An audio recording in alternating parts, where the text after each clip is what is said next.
Chapter number 10 पढ़ेंगे जिसका नाम है लाइट रिफ्लेक्शन एंड रिफ्रैक्शन, यानी कि प्रकाश परावर्तन तथा अपवर्तन। ठीक है, दोनों मीडियम के अंदर इसको पढ़ेंगे हम, हिंदी इंग्लिश दोनों मीडियम के अंदर पढ़ेंगे और कोशिश करेंगे कि आज ही जो ये चैप्टर कंप्लीट हो जाए। ठीक है, थोड़ा सा लेंदी है तो थोड़ी सी क्लास लंबी चल सकती है, तो साथ में बने रहना लास्ट तक। क्या करेंगे इस चैप्टर को, कोशिश करेंगे कि आज की क्लास में क्या कर दें, पूरी तरीके से चैप्टर को खत्म जो है कर दें। ठीक है, तो चलिए फिर शुरू कर देते हैं हम। ठीक, तो सबसे पहले क्या पढ़ना है, चैप्टर का नाम ही है हमारा लाइट, यानी कि जिसको हम हिंदी में प्रकाश कहते हैं। तो सबसे पहले हमें प्रकाश के बारे में ही पता होना चाहिए, यानी लाइट के बारे में हमें पता होना चाहिए कि लाइट क्या होती है। तो लाइट क्या है, लाइट जो है एक तरह की एनर्जी होती है बच्चों। क्या होती है लाइट, क्या है लाइट एक एनर्जी है, यानी जो प्रकाश है क्या है, प्रकाश है, प्रकाश का एक प्रकार की ऊर्जा है। अब ये कैसी ऊर्जा है, कि ऐसी ऊर्जा है जिसकी वजह से हम चीजों को देख पाते हैं। ठीक है, ये एक ऐसी एनर्जी है जो कि हमें चीजों को देखने में मदद करती है। मतलब कि प्रकाश एक ऐसा ऊर्जा है जो कि क्या करता है, हमें चीजों को देखने में हमारी मदद करता है। अगर लाइट नहीं होगी तो हम किसी चीज को देख नहीं पाएंगे। जैसे हमारे घरों के अंदर लाइट भाग जाती है तो अंधेरा हो जाता है, फिर सामने कुछ दिखता थोड़ी है, फिर कभी बेड के अंदर ठुकते तो कभी कुर्सी के अंदर। ठीक है, तो बस वही है कि जब लाइट होती है तो हमें उससे चीजें दिखती है। तो लाइट क्या है, लाइट एक एनर्जी होती है, लाइट एक प्रकार का ऊर्जा है, एक प्रकार की ऊर्जा है जिससे क्या होता है, हमें चीजें दिख पाती हैं। ठीक, यही बात ये रखिए यहाँ पर कि लाइट क्या है, light is a form of energy. Light एक तरह की एनर्जी है, क्या है, प्रकाश एक प्रकार की ऊर्जा है यानी एनर्जी है। ठीक, it makes the objects visible to us, यानी कि लाइट की वजह से क्या कर पाते हैं हम, ऑब्जेक्ट्स को देख पाते हैं, चीजों को देख पाते हैं। ठीक है, ये वस्तुओं को हमारे लिए दृश्य बनाता है। मतलब कि क्या होता है, ये चीजों को हम क्या करते हैं, लाइट की वजह से देख पाते हैं। अगर कोई चीज हमें दिख रही है, क्यों, क्योंकि वहां पर लाइट है, इस वजह से हमें वो चीज दिख रही है। ठीक, अगर लाइट नहीं होगी तो चीजें हमें नहीं दिखेंगी। ठीक है, चलिए भाई आगे चलते हैं।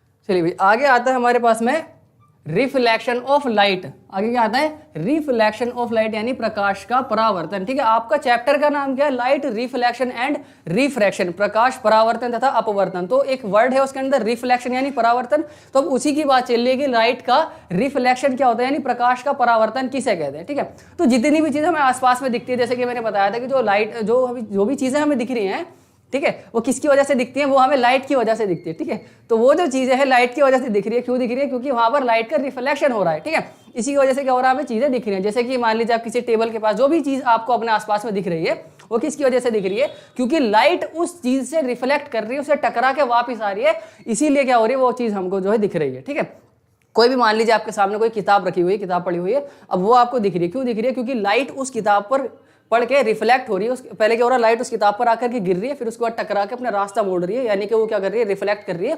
और इसी लाइट के रिफ्लेक्ट करने की वजह से, प्रकाश के परावर्तन करने की वजह से क्या हो रहा है, वो चीज हमको दिख रही है। ठीक है, तो ये होता है यहाँ पर रिफ्लेक्शन ऑफ लाइट। रिफ्लेक्शन का मतलब क्या होता है, किसी भी चीज का टकरा के वापिस आ जाना, यानी बाउंस बैक कर जाना। ठीक है, तो लाइट का रिफ्लेक्शन मतलब क्या है, कि लाइट का किसी सरफेस से टकरा कर वापिस आ जाना क्या कहलाता है, रिफ्लेक्शन ऑफ लाइट कहलाता है, यानी प्रकाश का परावर्तन जो है कहलाता है। ठीक है, तो bouncing back of light after falling on any surface, क्या है, ऑन एनी सरफेस। ठीक है, तो किसी भी सरफेस पर, ऑन एनी सरफेस यानी किसी भी सरफेस पर, किसी भी सतह पर, किसी भी जगह पर जब कोई लाइट फॉल करती है, यानी कोई लाइट कोई प्रकाश आकर के गिरता है, तो वो क्या करता है, बाउंस बैक हो जाता है, यानी वापस मुड़ जाता है। और इसी फिनोमिना को क्या कहते हैं, इसी फिनोमिना को हम कहते हैं रिफ्लेक्शन ऑफ लाइट, यानी कि किसी सरफेस पर लाइट का टकराना और टकराकर वापस मुड़ जाना किसी दूसरी डायरेक्शन में क्या कहलाता है, रिफ्लेक्शन ऑफ लाइट जो है कहलाता है। ठीक है, ये दे रखा है कि किसी सतह पर प्रकाश की किरणें, प्रकाश के गिरने के बाद प्रकाश की किरणों के मुड़ने की यह घटना क्या कहलाती है, प्रकाश का परावर्तन कहलाती है। प्रकाश का परावर्तन क्या होता है, जब कोई प्रकाश की किरण किसी सतह पर आकर के टकराती है, उस पर गिरती है, तो क्या करती है, वो अपने रास्ते को मोड़ लेती है, अपने वो क्या करती है, अपने पाथ से डिफ्लेक्ट हो जाती है। और इसी घटना को, इसी हरकत को क्या कहते हैं, हम प्रकाश का परावर्तन कहते हैं। ठीक है, जैसे कि यहाँ पर ये डायग्राम बना हुआ है, नीचे क्या है, नीचे कोई सरफेस है। ठीक है, ये कोई पॉलिश्ड सरफेस है, लाइट किससे टकराती है, एक सरफेस से टकराती है, लेकिन वो सरफेस कैसा होना चाहिए, वो सरफेस पॉलिश्ड सरफेस होना चाहिए। कैसा होना चाहिए, वो सरफेस एक जो है पॉलिश्ड सरफेस वो होना चाहिए। कैसा होना चाहिए, वो एक पॉलिश्ड सरफेस होना चाहिए। पॉलिश्ड सरफेस मतलब कि क्या क्या होना चाहिए, वो एक चमकदार सतह जो है वो होनी चाहिए। ठीक है, तो इससे क्या होता है, जब भी लाइट रिफ्लेक्ट करती है तो किससे रिफ्लेक्ट करती है, वो एक पॉलिश्ड सरफेस से जो है लाइट रिफ्लेक्ट करती है। ठीक, इतना क्लियर है भाई सभी को, इतना क्लियर है, इतने में तो कोई किसी को दिक्कत नहीं है।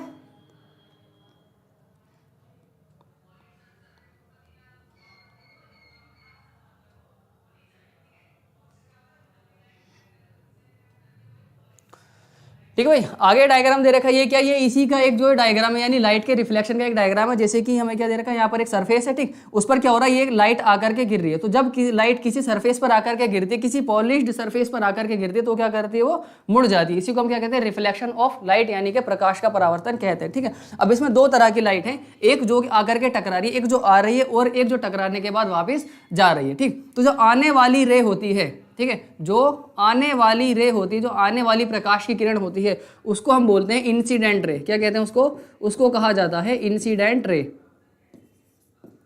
उसको हम कहते हैं इंसिडेंट रे, यानी कि आपतित किरण, उसको कहते हैं आपतित किरण। और जो टकरा के वापस मुड़ जाती है, उसको कहा जाता है रिफ्लेक्टेड रे। क्या कहते हैं उसको, उसको हम कहते हैं रिफ्लेक्टेड रे, यानी कि परावर्तित किरण, परावर्तित किरण। ठीक है, क्या कहते हैं, परावर्तित किरण। एक तो होती है जो लाइट आती है, उसको हम क्या कहते हैं, इंसिडेंस रे, यानी कि आपतित किरण। और एक होती है जो टकरा के वापस जाती है, बाउंस बैक कर जाती है, उसको हम बोलते हैं रिफ्लेक्टेड रे, यानी कि परावर्तित किरण। ठीक है, अब जो आती है लाइट, आने वाली जो लाइट होती है, वो भी एक एंगल पर आती है, और जो लाइट रिफ्लेक्ट हुई है, मुड़ी है, वो भी क्या होती है, वो भी किसी एक एंगल पर रिफ्लेक्ट होती है। ठीक है, तो ये दोनों एंगल क्या होते हैं, यानी कि आने वाली लाइट, यानी कि जिसको हम कहते हैं इंसिडेंस एंगल। क्या कहते हैं, इंसिडेंस एंगल, जिसको हम हिंदी में कहते हैं आपतित कोण। क्या कहते हैं, आपतित कोण,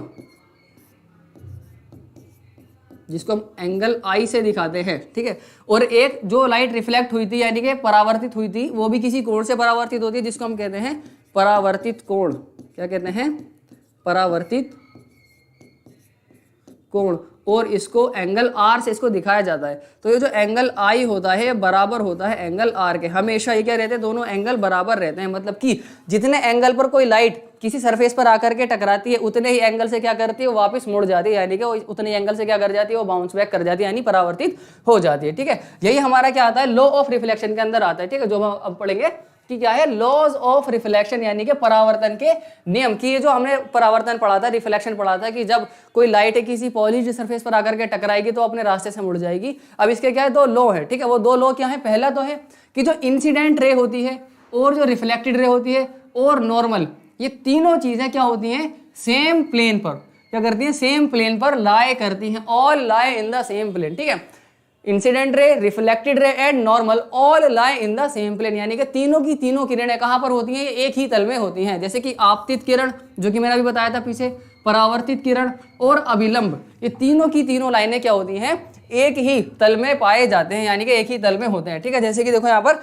ये एक सरफेस था, ये एक सरफेस है, ठीक है, एक सतह है, ठीक, उस पर क्या हो गया, कोई प्रकाश की किरण आई, टकराई। आने वाली किरण को हम क्या कहते हैं, इंसिडेंस रे, यानी कि आपतित किरण कहते हैं। अब वो क्या हो गई, अपने रास्ते से मुड़ गई, मतलब क्या हो गई, वो रिफ्लेक्ट हो गई, यानी कि परावर्तित हो गई। ठीक है, और इनके बीच में क्या होता है, एक नॉर्मल होता है। तो जो इंसिडेंस रे यानी आपतित किरण, और जो रिफ्लेक्टेड रे यानी कि परावर्तित किरण, और जो बीच में डॉट वाली लाइन दिख रही है, इसको कहा जाता है नॉर्मल, यानी कि इसको हम कहते हैं अभिलंब। क्या कहते हैं इसको, इसको कहते हैं अभिलंब, इसको कहते हैं हम अभिलंब। ये तीनों की तीनों लाइनें क्या होती है, सेम प्लेन में पाई जाती है, एक ही प्लेन में, एक ही तल पे पाई जा रही है तीनों लाइनें। तो इसको क्या, तो यही हमारा पहला लॉ होता है कि इंसिडेंस रे यानी आपतित किरण, रिफ्लेक्टेड रे यानी परावर्तित किरण, और नॉर्मल यानी अभिलंब, ये तीनों के तीनों क्या होते हैं, एक ही तल में पाए जाते हैं। ठीक है,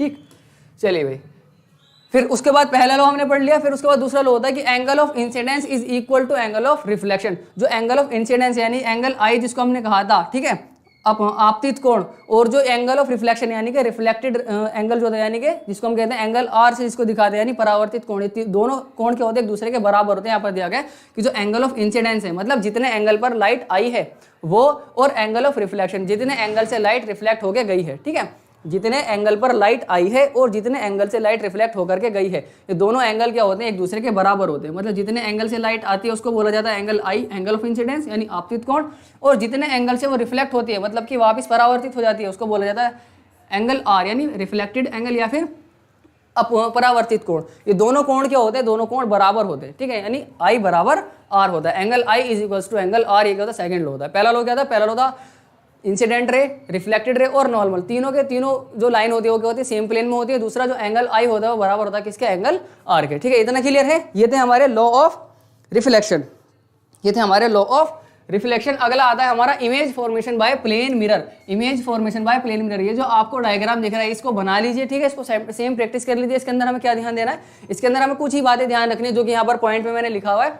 इसके अंदर क्या ध्यान रखना, क्वेश्चन इस तरीके से आ सकता है कि जो प्लेन मिरर के सामने जो इमेज बनती है, अगर हम किसी प्लेन मिरर के सामने कोई ऑब्जेक्ट को रख दें तो उस प्लेन मिरर पे जो इमेज बनेगी वो उसका नेचर क्या होगा, उसकी प्रकृति क्या होगी। ठीक है, तो उसमें क्या होगा, जो इमेज होगी वो कैसी होगी, वर्चुअल और इरेक्ट होगी। कैसी होगी, आभासी और सीधा। प्रतिबिंब कैसा बनेगा, आभासी और सीधा, यानी कि वर्चुअल और इरेक्ट इमेज बनेगी। दूसरा वो कैसी होगी, इन्वर्टेड होगी। ठीक है, इन्वर्टेड का मतलब क्या है कि उसका लेफ्ट राइट होगा और राइट लेफ्ट होगा। जैसे कि अगर आप किसी कागज के सामने इस तरीके से आर लिख देते हैं और उसको किसी प्लेन मिरर के सामने, जिसके अंदर हम रोज अपने, वो शीशा जिसके अंदर हम रोज अपने आपको देखते हैं, ठीक है, वो प्लेन मिरर होता है।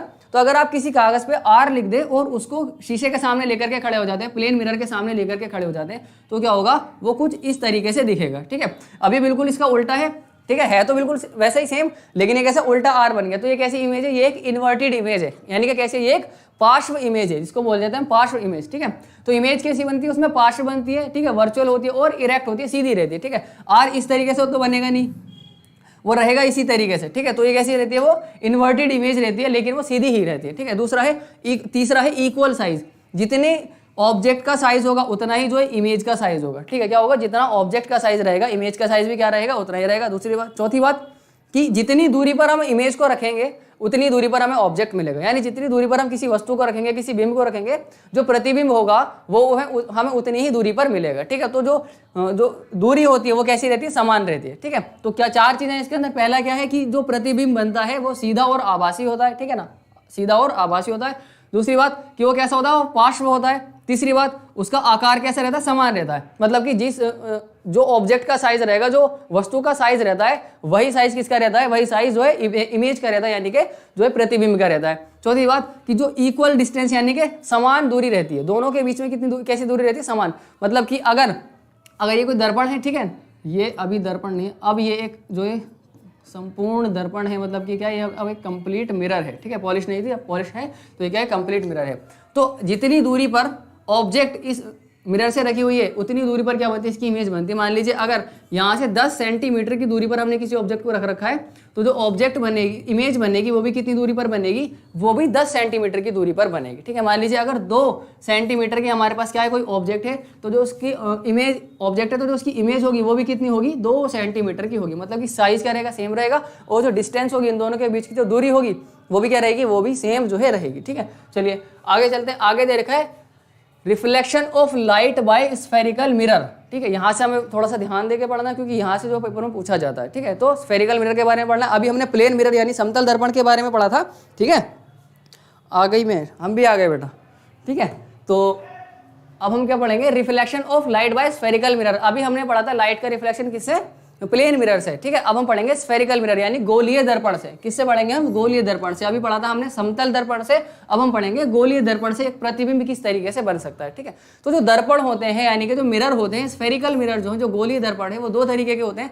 पहले तो होते हैं हमारे पास कॉनकेव मिरर और दूसरे होते हैं कॉन्वेक्स मिरर। कैसा होता है, पहला तो होता है कॉनकेव मिरर और दूसरा होता है कॉन्वेक्स मिरर। जो कॉनकेव मिरर होता है इसको एक और नाम दिया जाता है, इसको बोला जाता है कन्वर्जिंग मिरर। क्या बोलते हैं इसको हम, इसको बोलते हैं कन्वर्जिंग, इसको बोलते हैं हम कन्वर्जिंग मिरर, यानी कि क्या बोलते हैं इसको हम, अभिसारी दर्पण। क्या बोलते हैं इसको बोला जाता है अभिसारी दर्पण।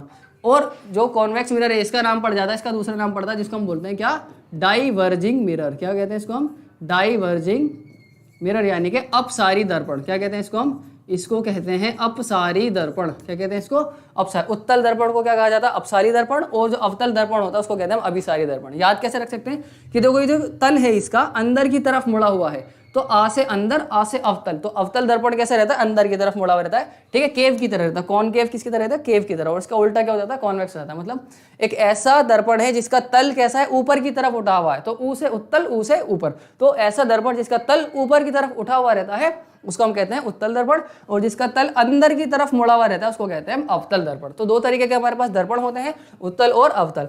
अब इनसे जो प्रतिबिंब है वो किस तरीके से बनता है, किरण आरेख किस तरीके से होता है, वो जो है अब हम देखते हैं। ठीक है, चलिए भाई।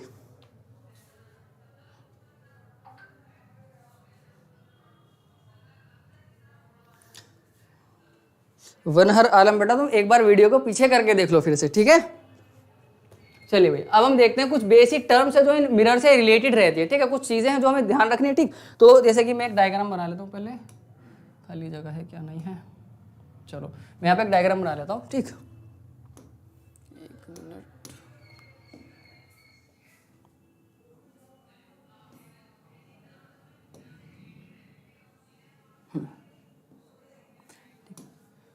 तो जैसे कि मैंने एक डायग्राम बनाया, यहाँ पर एक दर्पण बनाया है। ठीक है, मेरे साथ में बनाओ सभी बच्चे।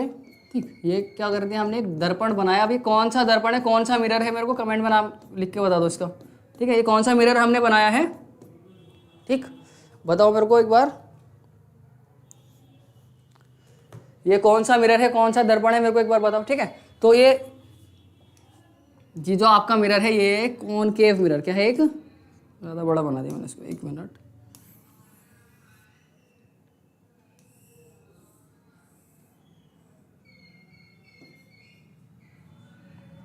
ठीक है, चलिए ये कौन सा मिरर है, ये एक जो है कॉनकेव मिरर है। मैं इसको यहाँ पर लिख रहा हूँ, ये कौन सा मिरर है, एक जो है कॉनकेव मिरर है, यानी कि कैसा दर्पण है, ये एक अवतल दर्पण है। क्या है, ये एक अवतल दर्पण है। ठीक है, अब इसके अंदर क्या होता है, कुछ टर्म्स है जो कि हमें याद रखने हैं। ठीक है, जैसे कि ये क्या, ये एक इसकी गोलाई है। ठीक है, इसकी गोलाई के बीच में एक पॉइंट होता है, यहाँ पर एक बीच में पॉइंट होता है जिसको हम क्या कहते हैं, जिसको हम ध्रुव कहते हैं, और उसको हम किससे दिखाते हैं, पी से दिखाते हैं। क्या दिखाते हैं हम इसको, एक गोलाई है। ठीक है, दर्पण की गोलाई पर बीच में एक पॉइंट होता है, बीच में एक बिंदु होता है जिसको हम क्या कहते हैं, पोल कहते हैं इंग्लिश में, हिंदी में इसको ध्रुव कहते हैं। ठीक है, और इसको लेटर पी से इसको जो दिखाया जाता है। ठीक है, अब इसके पोल से ही क्या होता है, एक लाइन जाती है, इसको हम इमेजिनरी लाइन कह सकते हैं, यानी कि एक हम क्या कह सकते हैं, एक काल्पनिक रेखा है, हमने अपनी तरफ से बनाई है। ठीक है, इसको क्या कहा जाता है, इस लाइन को कहते हैं प्रिंसिपल एक्सिस, यानी कि इसको कहा जाता है मुख्य अक्ष। क्या कहते हैं इसको, इसको बोलते हैं हम, इसको कहते हैं हम प्रिंसिपल एक्सिस। क्या कहते हैं हम इसको, इसको कहते हैं हम प्रिंसिपल एक्सिस, यानी कि इसको हिंदी में कहते हैं मुख्य अक्ष, जो है इसको हम हिंदी में कहते हैं। ठीक है, चलिए भाई, अब क्या होता है, जैसे कि ये एक मिरर है। ठीक है, ये एक मिरर है, एक मिरर है, कैसे बना होगा मिरर, ये एक गोल, कोई गोल चीज रही होगी। ठीक है, कोई गोल चीज रही होगी, उसका एक पार्ट हमने इतना हिस्सा काट लिया। क्या कर लिया हमने इसका, एक मिनट, उसका हमने क्या कर लिया, इतना हिस्सा काट लिया। ठीक है, तो क्या होगा हमारे पास, क्या होगा, इतना जो है पार्ट मिल जाएगा। ठीक है ना, वापस उल्टा बना दिया मैंने इसका, एक मिनट। जैसे कि हमारे पास में क्या है, एक गोल सर्कल है। ठीक है, अब जब उसको काटा गया होगा, ठीक है ना, तो क्या होगा, उसका इतना हिस्सा काट दिया हमने, तो क्या हो गया हमारे पास, इतना पार्ट आ गया उसका,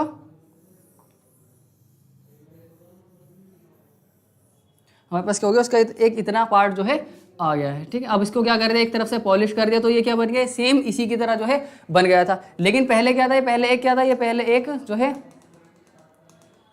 पहले क्या था, पहले एक सर्कल था, पहले क्या था, ये एक सर्कल था। अब ये एक सर्कल रहेगा तो इसका एक सेंटर रहेगा, इसका एक सेंटर रहेगा, बीच का पॉइंट, जिसको हम क्या कहते हैं, केंद्र कहते हैं, इसको क्या कहते हैं, केंद्र कहते हैं। ठीक है, तो ये एक इसका, ये जो मिरर है, ये जो दर्पण है, ये क्या, ये गोले का हिस्सा है। ठीक है ना, तो इसका जो जिस गोले का हिस्सा उसका कोई सेंटर रहा होगा। ठीक है, उसको मैंने यहाँ पर दिखा दिया, इसको कहाँ दिखा दिया, उसको मैंने यहाँ दिखा दिया। ठीक, उसको मैंने लेटर सी से रिप्रेजेंट कर दिया। इसको हम क्या कहते हैं, इसको हम कहते हैं, इसको हम कहते हैं वक्रता केंद्र। सी को क्या कहते हैं, सी को हम कहते हैं वक्रता केंद्र। क्या कहते हैं सी को, सी को कहा जाता है वक्रता केंद्र, यानी कि जो सेंटर ऑफ कर्वेचर जो इसको कहा जाता है। ठीक है, अब सर्कल में क्या होता है, सेंटर से लेके वृत्त की परिधि तक, यानी कि जो इसकी लाइन होती है सर्कल की, उसकी लाइन तक, सेंटर से लेके दूरी को क्या कहते हैं, हम आर कहते हैं। क्या कहते हैं, आर कहते हैं। तो वैसे ही अब यहाँ पर जो सेंटर, जो इसकी लाइनिंग है वो कहाँ पर आ रही है, पी पर आ रही है। तो हम क्या कह सकते हैं, सी से लेके पी तक के बीच की दूरी को हम क्या कह सकते हैं, आर कह सकते हैं, यानी रेडियस कह सकते हैं। क्या कह सकते हैं हम इसको, रेडियस कह सकते हैं। जैसे यहाँ से यहाँ तक की दूरी को क्या कह रहे हैं, रेडियस कह रहे हैं,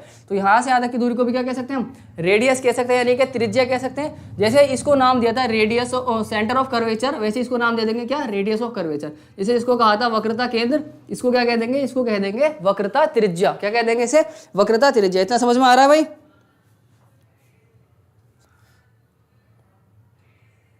ये कौन है भाई, तो क्लास पे ध्यान दे लो भाई, 3-4 दिन बचे तुम्हारे पेपर के और तुम कमेंट बॉक्स में लड़ रहे हो आकर के, शर्म करो थोड़ी, इधर ध्यान दो, ठीक है। चलो भाई ठीक, तो सी से लेके पी तक की दूरी को, यानी ध्रुव से वक्रता केंद्र के बीच की दूरी को क्या कहते हैं, वक्रता त्रिज्या कहते हैं, यानी कि क्या कहते हैं, centre of radius of curvature कहते हैं, ठीक है। सेंटर ऑफ कर्वेचर से लेके पोल तक, पोल के बीच की दूरी को क्या कहा जाता है, रेडियस ऑफ कर्वेचर कहा जाता है, और इसको किससे दिखाते हैं, आर से दिखाते हैं, ठीक है ना।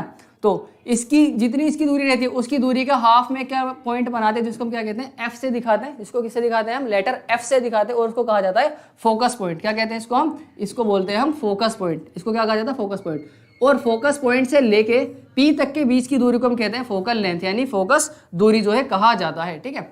एफ से पी के बीच की डिस्टेंस को क्या कहते हैं हम, फोकस दूरी, यानी कि क्या कहते हैं इसको हम, फोकल लेंथ कहते हैं, ठीक। और ये जो फोकल लेंथ होता है ये 2 टाइम्स होता है किसके, रेडियस ऑफ कर्वेचर के। क्या होता है, जो फोकल लेंथ यानी फोकस दूरी है वो क्या होता है, वक्रता त्रिज्या के 2 गुना होता है, ठीक है। यहाँ से फॉर्मूला बन जाता है, अगर हमें रेडियस निकालनी होगी तो क्या हो जाएगी, जो फोकल लेंथ है वो क्या हो जाएगा, ठीक है, f/2 जो है हो जाता है, ठीक है। यानी कि फोकल लेंथ होती है वो क्या होती है, फोकल लेंथ होती है वो 2 टाइम्स होती है किसकी, रेडियस की, और जो रेडियस होती है वो हाफ होती है, मतलब जो, हाँ उल्टा बोल दिया मैंने, जो फोकल लेंथ होती है वो क्या होती है, वो 2 टाइम्स, हाँ 2 टाइम्स होती है किसकी, रेडियस की, और जो रेडियस होती है वो क्या होती है, वो हाफ होती है फोकल लेंथ की, ठीक है ना। चलिए आगे चलते हैं।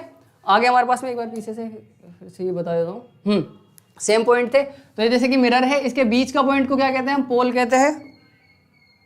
इसके बीच के पॉइंट को क्या कहा जाता है, पोल कहते हैं, ठीक। इसको क्या कहते हैं हम, पोल कहते हैं, जिसको लेटर पी से दिखाते हैं, और इसको हिंदी में क्या कहते हैं, इसको हिंदी में कहा जाता है ध्रुव। इसको हिंदी में क्या कहते हैं, ध्रुव कहते हैं, ठीक है ना। वैसे ही पी से जो एक लाइन जाती है, इमेजिनरी लाइन, उसको क्या कहते हैं, उसको हम प्रिंसिपल एक्सिस कहते हैं, यानी कि हिंदी में क्या कहते हैं, हिंदी में हम उसको मुख्य अक्ष कहते हैं। क्या कहते हैं हिंदी में हम उसको, हिंदी में हम उसको मुख्य अक्ष कहते हैं, ठीक है ना। फिर वैसे ही जो ये जो मिरर है ये एक सर्कल का पार्ट रहता है, ठीक है। उस सर्कल का एक सेंटर रहेगा, ठीक है। उसी सेंटर को हम क्या कहते हैं, सेंटर ऑफ कर्वेचर कहते हैं, यानी कि वक्रता केंद्र कहते हैं इसे क्या कहते हैं हम, इसे वक्रता केंद्र कहते हैं, ठीक है। इसे क्या कहते हैं, वक्रता केंद्र कहते हैं, ठीक है ना।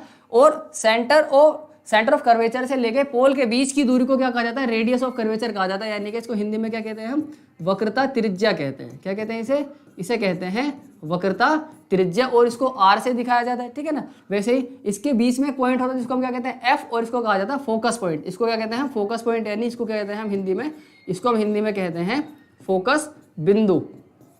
इसको हिंदी में कहते हैं फोकस बिंदु, ठीक है ना। और फोकस बिंदु से लेके पोल के बीच की दूरी को क्या कहा जाता है, फोकल लेंथ कहा जाता है, यानी कि इसको कहते हैं हम फोकस दूरी। क्या कहते हैं, फोकस दूरी।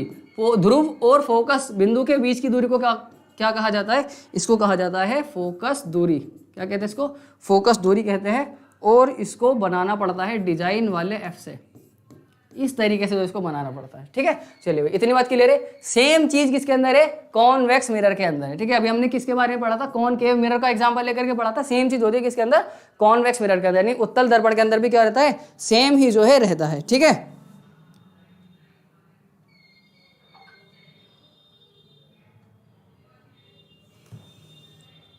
चलिए भाई आगे हमारे पास आता है rules for image formation bye spherical mirror. जब हम इनका इमेज फॉर्मेशन करेंगे, यानी इनका क्या प्रतिबिंब बनाएंगे, प्रतिबिंब बनाना सीखेंगे, दर्पणों से किस तरीके से प्रतिबिंब बनता है, यानी जो स्फेरिकल मिरर है, कॉनकेव और कॉन्वेक्स, इनसे किस तरीके से मिरर इमेज बनती है, प्रतिबिंब बनता है। उससे पहले कुछ चीजें हैं, कुछ रूल्स है, कुछ नियम है जो हमें पढ़ने पड़ते हैं, ठीक है ना। पहला क्या है, पहला है कि अगर हमारे पास में क्या है, कोई उत्तल दर्पण है, पहला क्या है, अगर हमारे पास में क्या है, कोई अवतल दर्पण है, यानी कॉनकेव मिरर है, और कोई लाइट रे प्रिंसिपल एक्सिस के पैरेलल आती है। कैसे आती है, प्रिंसिपल एक्सिस के एकदम समांतर आती है, तो क्या होता है, वो फोकस पर काटती है। क्या करती है, अगर कोई प्रकाश की किरण है जो कि मुख्य अक्ष के समांतर आती है, यानी प्रिंसिपल एक्सिस के पैरेलल आती है, तो वो क्या करती है, वो फोकस पर काटती है, ठीक। दूसरा इसका उल्टा है कि अच्छा कॉन्वेक्स मिरर में भी क्या रहता है, सेम रहता है कि अगर कोई प्रिंसिपल एक्सिस के पैरेलल कोई लाइट रे आती है तो वो क्या करती है, वो फोकस पर काटती है, ठीक है। अभी क्या करता है ये मिरर क्या करता है, लाइट को फैला देता है। जैसे कि मैंने इसका शुरू में नाम बताया था, इसका एक और नाम रहता है जिसको हम कहते हैं डाइवर्जिंग मिरर। क्या कहते हैं इसको हम, डाइवर्जिंग। डाइवर्ज का मतलब क्या, फैला देना। कन्वेक्स मिरर को हम क्या कहते हैं, डाइवर्जिंग मिरर भी कहते हैं। क्यों, क्योंकि लाइट को क्या कर देता है, फैला देता है। और जो कॉनकेव मिरर होता है इसको हम कन्वर्जिंग मिरर कहते हैं। क्यों, क्योंकि लाइट को क्या कर देता है, सिक्योर देता है, एक छोटे सी जगह पर सारी लाइट को मोड़ के ले आता है। लेकिन ये क्या करता है, लाइट को फैला देता है, ठीक है। तो जब कोई लाइट रे इस पर आएगी तो क्या होगा, वो फैल जाएगी, दूसरी तरफ मुड़ जाएगी, ठीक है।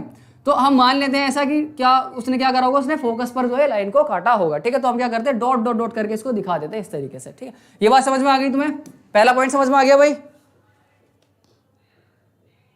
पहला पॉइंट समझ में आ गया ये, ठीक। पहला पॉइंट क्या है कि अगर कोई लाइट रे है, पैरेलल आती है प्रिंसिपल एक्सिस के, मुख्य अक्ष के समांतर आती है, तो वो क्या करती है, वो फोकस पर काटती है, ठीक है ना, दोनों के अंदर, दोनों दर्पणों के अंदर, उत्तल अवतल दोनों दर्पणों के अंदर। दूसरा है कि अगर कोई प्रकाश की किरण है, कोई प्रकाश की किरण है, वो फोकस पे आ रही है, तो वो कैसे जाएगी, प्रिंसिपल एक्सिस से होकर के जाएगी, यानी मुख्य अक्ष से गुजरेगी। अगर कोई प्रकाश की किरण डायरेक्ट दर्पण के फोकस पॉइंट पर आती है, फोकस बिंदु पर आती है, तो वो क्या करेगी, वो मुख्य अक्ष के समांतर जाएगी, यानी कि प्रिंसिपल एक्सिस के पैरेलल चली जाएगी। दोनों मिरर के अंदर सेम होता है, ठीक है ना। चलिए फिर उसके बाद तीसरा पॉइंट है कि अगर कोई लाइट रे, अगर कोई प्रकाश की किरण वक्रता केंद्र पर आती है, किस पर आती है, वक्रता केंद्र पर आती है, तो क्या होती है, वक्रता केंद्र से ही वापस वो जो है हो जाती है, ठीक है। एरो से समझो, इस तरह से आ रही थी, क्या हुआ, और वक्रता केंद्र से क्या हो गई, वापस हो गई, ठीक है ना।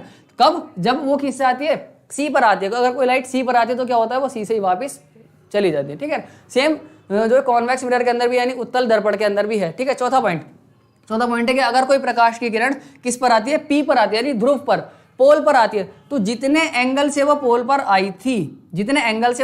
आई थी, मतलब एंगल ऑफ इंसिडेंस, उतने ही एंगल से क्या होता है, वो रिफ्लेक्ट हो जाती है दूसरी डायरेक्शन में। तो मतलब एंगल आर पर क्या हो जाती है, रिफ्लेक्ट हो जाती है। दोनों का एंगल कैसा रहता है, सेम रहता है, मतलब कि एंगल आई कैसा रहता है, एंगल आर के बराबर जो है रहता है, ठीक है। कब, जब कोई लाइट रे पोल पर आती है, तो जितने एंगल से आती है उतने एंगल से रिफ्लेक्ट कर जाती है, यानी परावर्तित हो जाती है दोनों दर्पणों के अंदर, उत्तल और अवतल दोनों दर्पणों के अंदर। और एक क्वेश्चन भी आया था इस पर 2018 में, 2 नंबर का क्वेश्चन आया था, ये वाला डायग्राम हमें जो है बनाना था, 2 नंबर का क्वेश्चन आया था, ये वाला डायग्राम जो है हमें बनाना था, ठीक है। इसमें क्या करना था कि आपके पास कोई एक उत्तल दर्पण है, ठीक है, उस पर क्या होता है कि मुख्य अक्ष के, ये प्रिंसिपल एक्सिस के ऑब्लिक डायरेक्शन में, तिर्यक रेखा में एक प्रकाश की किरण आती है, तो किस तरीके से रिफ्लेक्ट होगी, आपको उसका जो किरण आरेख बनाना था, यानी कि रे डायग्राम बनाना था। तो वो ये उसका आंसर था, ठीक है ना। और बस यही था, ठीक है। तो चलो भाई, ये समझ में आ गया तो तुम लोगों को।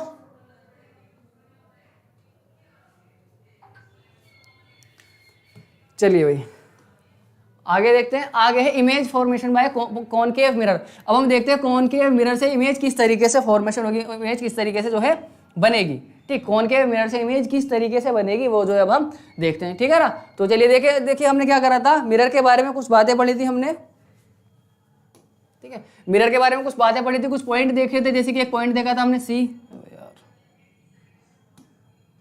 क्या देखा था, एक पॉइंट देखा था हमने सी, ठीक है। एक पॉइंट देखा था हमने एफ, एक पॉइंट देखा था हमने क्या, पी, ठीक है। तो अब हम क्या करेंगे, अब ऑब्जेक्ट को अलग अलग डायरेक्शन पर रखेंगे। कभी हम ऑब्जेक्ट को, कभी हम वस्तु को सी पर रखेंगे, कभी सी से पीछे रखेंगे, कभी सी और एफ के बीच में रखेंगे, कभी एफ पर रखेंगे, कभी एफ और पी के बीच में रखेंगे।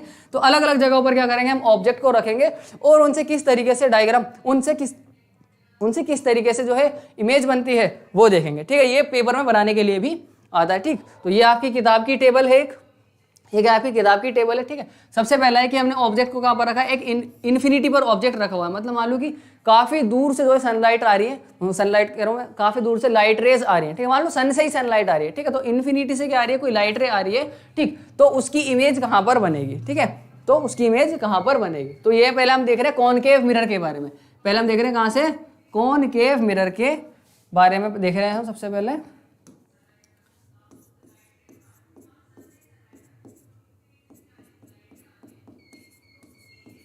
पहले कॉनकेव मिरर यानी कि अवतल दर्पण पर किस तरीके से इमेज बनेगा वो देख रहे हैं, ठीक है। चलो देखिए इसके अंदर क्या होगा कि अगर कोई ऑब्जेक्ट रखिए कहाँ पर, एट इन्फिनिटी, यानी कि अनंत पर कोई वस्तु अगर रखी हुई है, क्या हो रहा है, अनंत पर कोई वस्तु रखी हुई है। तो हमने क्या पढ़े थे, अभी लॉ पढ़े थे, अभी नियम पढ़े थे, उन्हीं का इस्तेमाल होगा। तो क्या होगा, अगर कोई प्रकाश की किरण है, कोई लाइट रे जो कि कैसे आ रही है, मुख्य अक्ष के समांतर जा रही है, ये मुख्य अक्ष है, प्रिंसिपल एक्सिस है, इसके पैरेलल जा रही है, समांतर जा रही है, तो क्या करते हैं, वो फोकस पर काटते हैं, ठीक है ना। तो अब हमें पता कैसे चलेगा कि प्रतिबिंब कहाँ पर बन रहा है, कहाँ पर नहीं बन रहा। तो रिफ्लेक्शन के बाद, परावर्तन के बाद, जहां पर किरणें, जहां पर लाइट रेज आपस में मिलेंगी, रिफ्लेक्शन के बाद उसी पॉइंट को हम क्या कहेंगे, वहीं पर क्या बनेगा हमारा, वहीं पर हमारा जो है प्रतिबिंब यानी कि इमेज जो है वहीं पर बनेगी, यानी प्रतिबिंब जो है वहीं पर बनेगा, ठीक है। चलिए तो फिर देखते हैं, अगर कोई प्रकाश की किरण, कोई ऑब्जेक्ट रखी हुई है कहाँ पर, अनंत पर, यानी इन्फिनिटी पर कोई ऑब्जेक्ट रखी हुई है, तो क्या होगा, उसकी जो इमेज बनेगी वो कहाँ पर बनेगी, एफ पर बनेगी। क्यों, क्योंकि अगर कोई लाइट रे पैरेलल आती है तो किधर काटती है, फोकस पर काटेगी, ठीक है। और यहाँ से भी एक लाइट रे जा रही है जो कि किधर काट रही है, पैरेलल जा रही है, तो ये भी किधर काटेगी, फोकस पर काटेगी। अब ये वाली जो 2 लाइनें हैं, ये दो लाइनें कौन सी है, रिफ्लेक्टेड रेज है, रिफ्लेक्शन होने के बाद मोड़ी है, और ये दोनों कहाँ पर मिली है, दोनों फोकस पर मिली है। अब ये दोनों फोकस पर मिली है तो इमेज कहाँ पर बनेगा, फोकस पर ही बनेगा, यानी कि एफ पर ही क्या बनेगा, हमारा प्रतिबिंब जो है बनेगा, ठीक है ना। अब यहाँ पर क्या पता चलता है हमें, यहाँ पर इसके बारे में कुछ बातें पता चलती है। पहली कि इसका साइज क्या होगा, साइज पता चलेगा, ठीक है। ये वर्चुअल या इरेक्ट रहेगा वो हमें पता चलता है, ठीक है ना। वर्चुअल रहेगा या रियल रहेगा, इरेक्ट रहेगा या इन्वर्टेड रहेगा, ठीक है। लार्ज रहेगा, डायमिनिश रहेगा, छोटा बड़ा, आभासी, वास्तविक, किस तरीके से रहेगा, वो सारी बात हमें इसके बारे में पता चलती है, ठीक है ना। तो पहली बात, वस्तु के जो प्रतिबिंब बनेगा वो कैसा होगा, वो वास्तविक होगा। कैसा होगा, वो वास्तविक प्रतिबिंब होगा। वास्तविक क्यों होगा, क्योंकि ये जो प्रतिबिंब बन रहा है वो दर्पण के सामने बन रहा है। कहाँ पर बन रहा है, दर्पण के सामने बन रहा है। तो प्रतिबिंब कैसा होगा, प्रतिबिंब वास्तविक होगा, यानी कि कैसा होगा भाई, वो होगा रियल। इमेज कैसी होगी, वो रियल होगी, ठीक है ना। और दूसरा कैसी होगी, वो एफ पर बने, तो इसकी ऑब्जेक्ट कहाँ पर हो जाएगी, इसकी पोजीशन कहाँ पर हो जाएगी, एफ पर, यानी कि फोकस पर जो है हो जाएगी। अब देखो हमारा ऑब्जेक्ट कितना, इतना बड़ा ऑब्जेक्ट है, लेकिन उसका जो साइज है इमेज का वो कितना है, इतना से, तो कैसा है, पॉइंट साइज है। कैसा है, इमेज का साइज क्या है, पॉइंट साइज है। पॉइंट साइज यानी कि बिंदु आकार। बिंदु आकार बहुत छोटा आकार है, कैसा है, बिंदु आकार है, ठीक है ना। कहाँ पर बन रही है, दर्पण के सामने बन रही है तो वास्तविक है, ठीक है ना। कहाँ पर, एफ पर बन रही है, पोजीशन बता दी, ठीक है। दूसरी बात, तीसरी बात, इसका साइज कैसा है, तो पॉइंट साइज है, बिल्कुल बिंदु के आकार का है, ठीक है। कब, ये किस तरीके कब होगा, जब हम कहाँ पर रखेंगे ऑब्जेक्ट को, इन्फिनिटी पर, यानी कि अनंत पर जब वस्तु को रखा जाएगा, ठीक है। चलिए अगला देखते हैं, दूसरा पॉइंट है हमारा। दूसरा है कि अगर हम ऑब्जेक्ट को कहाँ पर रख देते हैं, सी से पीछे रख देते हैं, इन्फिनिटी पर नहीं है, अब कहाँ पर है, अब जो सेंटर ऑफ कर्वेचर होता है उससे पीछे रखी हुई है ऑब्जेक्ट, तो क्या होगा, अब क्या करेंगे, अब यहाँ से एक लाइट रे जाएगी, कैसी, पैरेलल जाएगी। क्या होगा, एक लाइट खींचेंगे बिल्कुल प्रिंसिपल एक्सिस के पैरेलल, और अगर कोई लाइट प्रिंसिपल एक्सिस के पैरेलल जाएगी तो क्या होगा, रूल के हिसाब से वो किधर काटेगी, फोकस पर काटेगी। तो ये पॉइंट मान लो क्या है, ये पॉइंट हमारा फोकस है, ठीक है ना, जिस पॉइंट पर काट रही है। आगे वो सुने, चली गई, ठीक है। दूसरी लाइट हम निकाल देंगे कहाँ से, सी से होते हुए दूसरी लाइट चली जाएगी। अब हमने पढ़ा था कि अगर कोई लाइट सी से आएगी तो सी से ही वापस चली जाएगी, तो दोनों एरो दिखा दी। ये एरो दिखाने जरूरी है कि लाइट कहाँ से आ रही है और कहाँ पर जा रही है, ठीक है ना, वरना इससे काफ़ी ज़्यादा कन्फ्यूजन हो जाएगी। और जो अगर रे डायग्राम का बनाने को आ गया तो क्या होगा, मार्क्स भी कट सकते हैं, ठीक है ना। तो क्या करना है आपको, एरो भी दिखाने की लाइट किधर से आ रही है और किधर जा रही है, ठीक। तो दूसरी लाइट हो जाएगी तो सी से जाएगी तो सी से वापस आ जाएगी, ठीक। अब ये दोनों लाइट मिल कहाँ पर है, इस पॉइंट पर मिल रही है, ठीक है ना। तो अब ये दोनों क्या बन जाएगी, यहीं पर क्या बन जाएगा, हमारा इमेज बन जाएगा। क्या बन जाएगा, यहाँ पर हमारा जो इमेज बन जाएगा। अब ये इमेज किस तरीके का बनेगा, देखो ये इमेज कहाँ है, दर्पण के सामने है, मिरर के सामने है, तो कैसा होगा, ये वास्तविक होगा। कैसा होगा, ये वास्तविक होगा, यानी कि कैसा होगा भाई, ये रियल होगा। कैसा होगा, रियल होगा। अब ये लाइन के ऊपर है या लाइन के नीचे है, ये इमेज लाइन के ऊपर है या लाइन के नीचे है, तो ये इमेज लाइन के नीचे है। लाइन के नीचे है तो कैसा रहेगा, ये इन्वर्टेड रहेगा। कैसा रहेगा, इन्वर्टेड, यानी कि उल्टा प्रतिबिंब होगा। प्रतिबिंब कैसा होगा भाई, उल्टा होगा, ठीक है ना। तीसरी बात कि ये कहां पर बन रहा है, सी और एफ के बीच में बन रहा है। कहां पर बन रहा है, ये सी है हमारा और ये एफ है, तो ये इमेज कहां पर बन रही है, सी और एफ के बीच में बन रही है। तो तीसरी बात हम लिखेंगे सी तथा एफ के बीच, सी तथा एफ के बीच, यानी कि बिटवीन सी एंड एफ, ठीक है। चलिए भाई, चौथी बात क्या होगी इसके अंदर की, देखो इसका साइज कितना बड़ा है और इसका साइज कितना छोटा है, ठीक है ना। तो क्या होगा, कैसा होगा, डेमिनिश्ड होगा। ये कैसा होगा, ये डेमिनिश्ड होगी। इमेज कैसी होगी, डेमिनिश्ड होगी, यानी प्रतिबिंब कैसा होगा, छोटा होगा। प्रतिबिंब बनेगा कैसा, छोटा, ठीक है ना। तो ये 4 पॉइंट हम लिख देंगे उसके अंदर। प्रतिबिंब कैसा बनेगा, वास्तविक और उल्टा, यानी इन्वर्टेड और रियल और इन्वर्टेड बनेगा, ठीक है। कहाँ पर बनेगा, बिटवीन सी एंड एफ, सी और एफ के बीच में बनेगा, सी तथा एफ के बीच में बनेगा, ठीक। चौथी बात कि वो कैसा होगा, डेमिनिश्ड, यानी कि छोटा जो है प्रतिबिंब बनेगा। कब, जब हम ऑब्जेक्ट को कहाँ पर रखेंगे, सी से पीछे रखेंगे, ठीक। अब हम रखते हैं ऑब्जेक्ट को कहाँ पर, बिल्कुल एग्जैक्ट सी पर। अगर हम ऑब्जेक्ट को रखें तो हमें किस तरीके से इमेज जो है मिलेगी, किस तरीके का इमेज जो है हमको मिलेगा, ठीक है। चलिए अगर हम क्या करते थे, सी पर ऑब्जेक्ट को रख देते हैं तो क्या होता है, एक लाइट रह जाएगी बिल्कुल पैरेलल, और अगर लाइट है बिल्कुल समांतर जाती है तो किधर काटेगी, वो फोकस पर काटेगी, ठीक। दूसरी लाइन हमने क्या निकाली, फोकस से निकाली, और अगर फोकस से जा रही है तो किधर काटेगी, वो पैरेलल जाएगी, ठीक। अब ये दोनों लाइट कहाँ पर मिल रही है, दोनों लाइट इस पॉइंट पर आकर के मिल रही है, ठीक है ना। तो यहीं पर क्या बन जाएगा, हमारा इमेज बन जाएगा। तो ये हमारा इमेज बन गया इधर, ठीक है ना। कहाँ पर बना, सी पर बना, ठीक है। तो ऑब्जेक्ट को भी हमने कहाँ पर रखा था, सी पर रखा था, और इमेज भी कहाँ पर बना है, सी पर रखा। ये एक स्पेशल केस है, क्या है, इसको मान लो ये क्या है, ये एक जो है स्पेशल केस है। ठीक है ना। क्या ये एक स्पेशल केस है कि जिसके अंदर क्या होता है कि जब हम ऑब्जेक्ट को किधर रखते हैं, सी पर रखते हैं, तो जो इमेज है वो भी कहाँ पर बनता है, वो भी सी पर ही जो है इमेज बनता है। ठीक है, तो देखो इसके अंदर क्या हो रहा है, अब इसमें लिख लेते हैं। तो सबसे पहली बात है कि इसका मिरर है, मिरर के सामने ऑब्जेक्ट बन रही है तो कैसी बनेगी, मिरर के सामने ऑब्जेक्ट बन रही है तो ये बनेगी वास्तविक। कैसी होगी, वास्तविक, यानी कि रियल इमेज होगी। कैसी होगी, रियल इमेज होगी। दूसरा, अब ये कहाँ पर बन रही है, सी पर बन रही है। अगर देखो लाइन के नीचे ऊपर है तो लाइन के नीचे की तरफ है, तो लाइन के नीचे की तरफ है तो कैसी होगी, ये उल्टा प्रतिबिंब होगा, यानी कि इन्वर्टेड होगा। कैसा होगा, ये इन्वर्टेड होगा। ठीक, तीसरी बात क्या होगा, कहाँ पर बन रही है, सी पर बन रही है। कहाँ पर बन रही है, ये सी पर बन रही है, तो ये हो जाएगा प्रतिबिंब कहाँ पर बन रहा है, तो प्रतिबिंब बन रहा है हमारा सी पर, यानी प्रतिबिंब बन रहा है किधर, एट सी। ठीक, चलिए भाई चौथी बात कि इसका साइज क्या रहेगा, तो जितना जो साइज ऑब्जेक्ट का है वही साइज क्या रहता है, इमेज का रहता है। कब, जब ऑब्जेक्ट को हम कहाँ रखते हैं, सी पर रखते हैं। जब वस्तु को सी पर रखते हैं तो जो प्रतिबिंब बनता है वो समान आकार का बनता है, तो इसका आकार कैसा रहेगा, समान रहेगा। आकार कैसा रहेगा, समान, यानी कि क्या होगा, इसका सेम साइज होगा। क्या होगा, इसका सेम साइज होगा। कब, जब ऑब्जेक्ट को किधर रखा जाएगा, सी पर रखा जाएगा। ठीक है ना। चलिए भाई, तो ये हो गया तीसरा केस। पहला केस था जब हमने ऑब्जेक्ट को इन्फिनिटी पर रखा, दूसरा था जब किधर रखा था, सी से पीछे, बियॉन्ड सी। तीसरा था जब हमने कहाँ पर रखा, उसको सी पर रखा था। अब हम देखते हैं कि अगर हम ऑब्जेक्ट को सी और एफ के बीच में रख दे तो जो इमेज बनेगी, जो प्रतिबिंब बनेगा, वो किस तरीके का जो है बनेगा। ठीक है,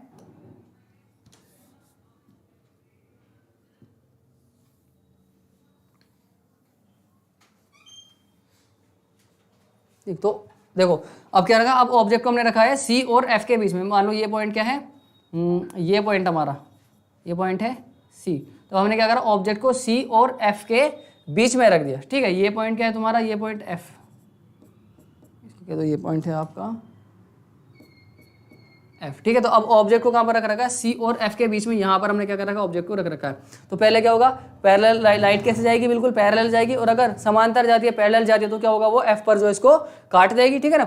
दूसरी बात, अब दूसरी लाइट जाएगी कहाँ से, सी से होते हुए जाएगी। अगर सी से होते हुए जाएगी तो वापस सी से ही आ जाएगी। ठीक है ना। अब ये दोनों लाइट कहाँ पर मिल रही हैं, ये दोनों लाइट हमारी मिल रही है किस तरफ, ये दोनों लाइट मिल रही है हमारी यहाँ पर। अरे ये लाइट पैरेलल हो गई, इस तरफ से आई, यहाँ से इस तरीके से। ठीक, दूसरी जो सी से गई थी वो ये वाली लाइट थी। ठीक है, अब दोनों लाइट कहाँ पर मिली है, इस पॉइंट पर आकर के मिली है, तो यहीं पर क्या बन जाएगा, हमारा इमेज, यानी कि यहीं पर हमारा प्रतिबिंब बन जाएगा। ठीक है ना। अब ये जो प्रतिबिंब बनेगा ये कैसा बनेगा, देखो ये दर्पण के सामने है, मिरर के सामने है, तो कैसा होगा, ये वास्तविक होगा। कैसा होगा, ये वास्तविक होगा। कैसा होगा, ये वास्तविक, यानी कि ये कैसा होगा, ये रियल इमेज होगी। ठीक है ना। दूसरी बात, ये कैसा होगा, बड़ा होगा। देखो ये साइज किसका है, ऑब्जेक्ट का है, और ये साइज इमेज का है। ठीक है ना, तो कैसा रहेगा, बड़ा रहेगा। ठीक है ना। लेकिन ये लाइन के ऊपर है या नीचे, तो लाइन के नीचे तो कैसा रहेगा, उल्टा रहेगा। वास्तविक और उल्टा, यानी रियल और इन्वर्टेड। सीधा कब बनेगा, जब लाइन के ऊपर होगा। इमेज कहाँ होगा, जब लाइन के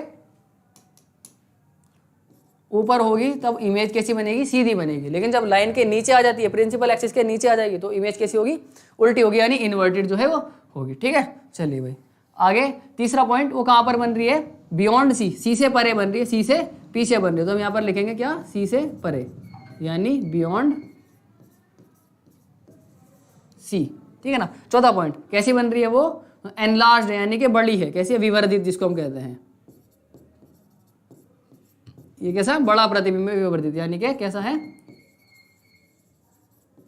एनलार्ज्ड। कैसा है, एनलार्ज्ड इमेज बन रही है, यानी कि विवर्धित प्रतिबिंब जो है बन रहा है। ठीक है ना। कब, जब ऑब्जेक्ट को किधर रखा था हमने, सी और एफ के बीच में रखा था, तब जो हमारा प्रतिबिंब बना वो कैसा बना, वास्तविक, उल्टा, सी से पीछे और विवर्धित, यानी कि रियल, इन्वर्टेड, बियॉन्ड सी और एनलार्ज्ड इमेज जो है हमको मिली थी। ठीक है भाई, आ रहा है समझ में।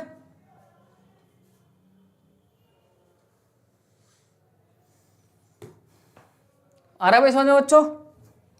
ठीक, चलो भाई अब देखते हैं अगला केस, जिसके अंदर क्या होगा, ऑब्जेक्ट को रखा जाएगा किधर, ऑब्जेक्ट को रख दिया इसमें कहाँ पर, इन्फिनिटी। अब इसमें रखा जाएगा ऑब्जेक्ट को एफ पर। किधर रखा जाएगा, ऑब्जेक्ट को एफ पर रखा जाएगा। ये केस है अगला। ठीक है ना, ये पॉइंट है एफ और ये पॉइंट में सी दे रखा है। ठीक है ना। तो हमने कहा रखा ऑब्जेक्ट को एफ पर रख दिया, तो क्या होगा, जब कोई ऑब्जेक्ट एफ पर रखा जाएगा तो क्या होगा, पहली बात, अब इसमें क्या करना है, एक लाइट रे जाएगी बिल्कुल कहाँ पर, पोल पर। किधर जाएगी, ये पॉइंट पर, जिसको हम क्या कहते हैं, पोल कहते हैं, इस पॉइंट पर जाएगी, ठीक है। तो जितने एंगल से गई है उतनी एंगल से क्या हो जाती है, ये वापिस रिफ्लेक्ट हो जाती है, ठीक है ना। एक तो ये हो गया, ठीक। दूसरी बात, अब दूसरी लाइन लेंगे कहाँ से, सी से निकालते हुए दूसरी लाइन लेंगे, कहाँ से लेंगे, सी से निकालते हुए दूसरी लाइन जाएगी, ठीक है ना। और ये दोनों देखो अब यहाँ से तो दूर की तरफ फैलते जा रहे हैं, तो यहाँ पर तो मिलेंगे नहीं, तो हमने क्या सोचा कि ये किधर मिल सकते हैं, मिरर के पीछे मिल सकते हैं। क्यों, क्योंकि मिरर के पीछे इनकी डिस्टेंस कम होती जा रही है, लेकिन मिरर के सामने तो इनकी डिस्टेंस बढ़ती जा रही है।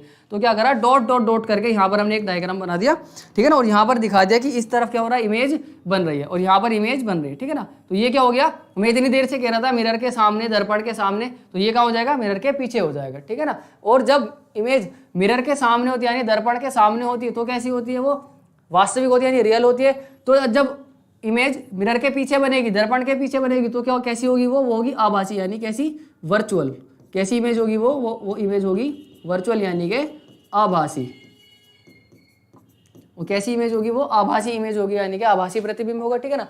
दूसरी बात, अब वो आभासी है तो लाइन के ऊपर या लाइन के नीचे, तो ये इस लाइन के ऊपर है। अब लाइन के ऊपर है तो कैसा होगा, वो इरेक्ट होगा यानी सीधा प्रतिबिंब होगा। कैसा होगा, सीधा प्रतिबिंब होगा, ठीक। तीसरी बात, कहां पर बन रहा है, बिहाइंड द मिरर। कहां पर बन रहा है, behind the mirror, behind the mirror यानी दर्पण के पीछे,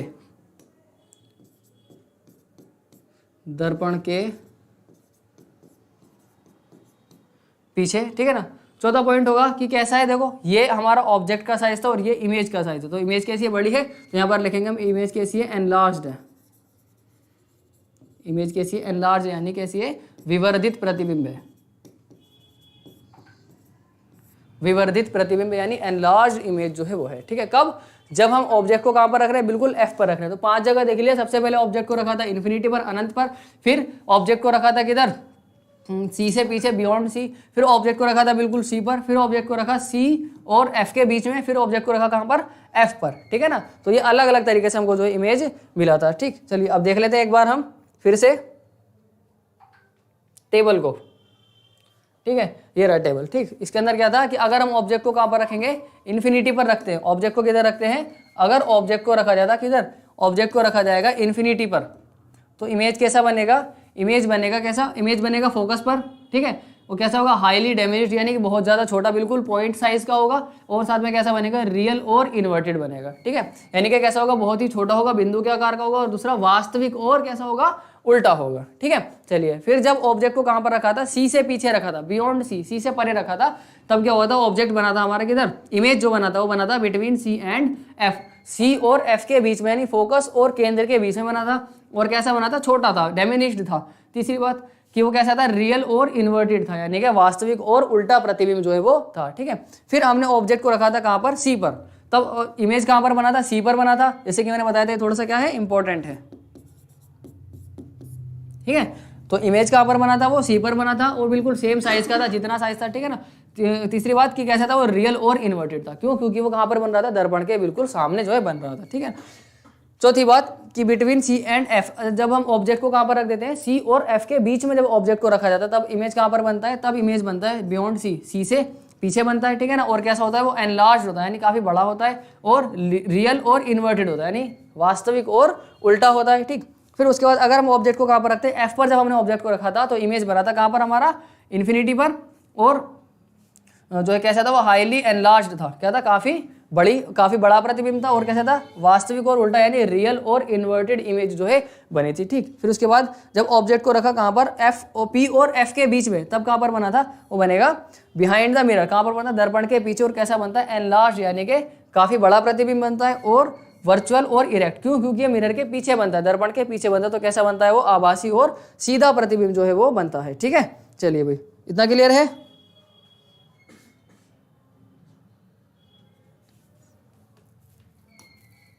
ठीक, तो ये थे इसके रे डायग्राम।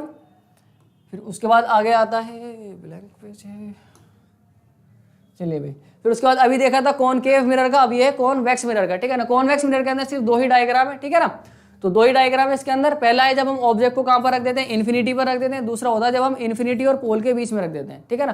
पहले ऑब्जेक्ट को हमने कहां पर रख दिया, इन्फिनिटी पर, मतलब कि कहां पर रख दिया, ऑब्जेक्ट को अनंत पर रख दिया। किधर रख दिया, ऑब्जेक्ट को अनंत पर रख दिया। और दूसरा ऑब्जेक्ट को कहां पर रखा हमने, ये जो पोल है, ध्रुव है, इसको और अनंत के बीच में रख दिया कहीं पर, ठीक है ना।